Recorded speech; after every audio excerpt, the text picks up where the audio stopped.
How many of you heard of Alzheimer's disease? It's a physician-caused disease. Mark my words, in the next 2 years, maybe even next week, it'll pop up in the newspaper. There's more than enough information to prove that it's a physician-caused disease.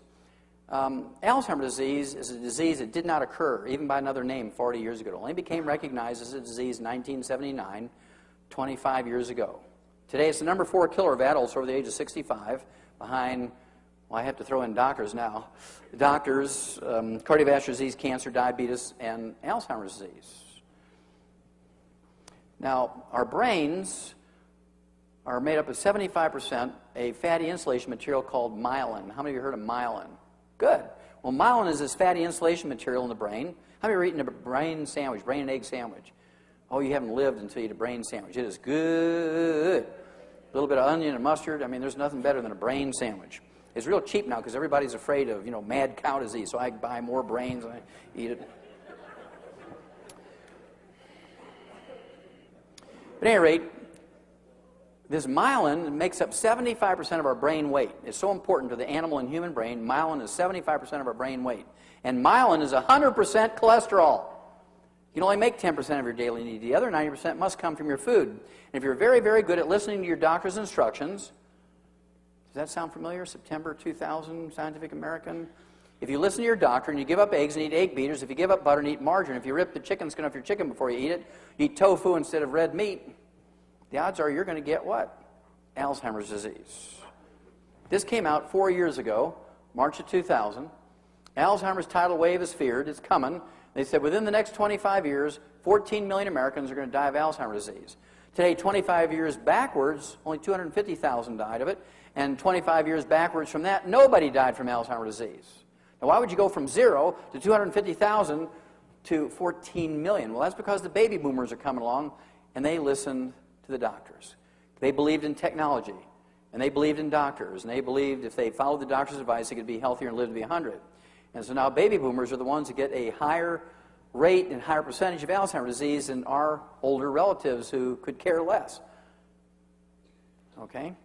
Remember Ralph Charles still flying airplanes at 100? Harold Stilson still hitting in golf hole-in-one at 101? Mazumi Dusti, 161? Still babysitting and singing lullabies and maybe cooking and sewing?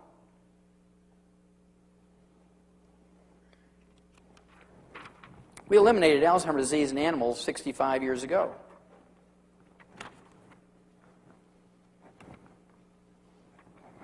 This is a human study that came out in July of 1992. Vitamin E can ease memory loss in Alzheimer's patients. This was a study by the University of California, San Diego Medical School and the Salk Institute, infamous for the Salk polio vaccine. They said that vitamin E could bring back a certain amount of memory and make people functional again. Well, nobody could believe that was true, so they redid the study, and 5 years later they came out with this.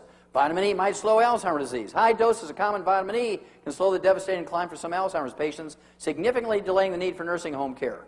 Again, the University of California, San Diego, University Medical School. Now, if you can delay the need for nursing home care for a spouse or a child or a parent, grandparent, aunt, uncle who has Alzheimer's disease by 5 years, would that be emotionally and financially beneficial to a family? Of course it would.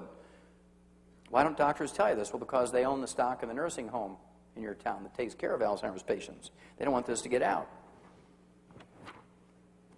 This came out in 2003, November 2003, a study by Tufts University Medical School in Boston.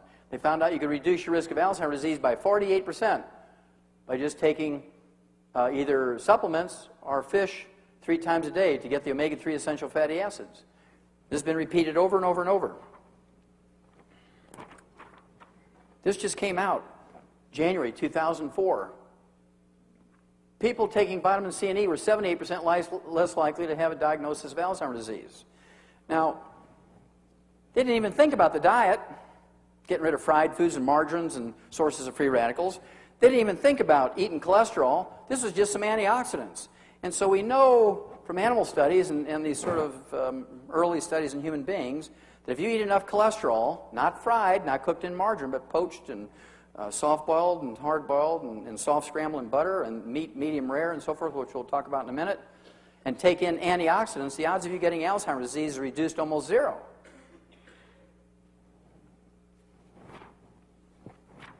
I have to go ask my doctor. He's only lived to be 56. Why would you ask him?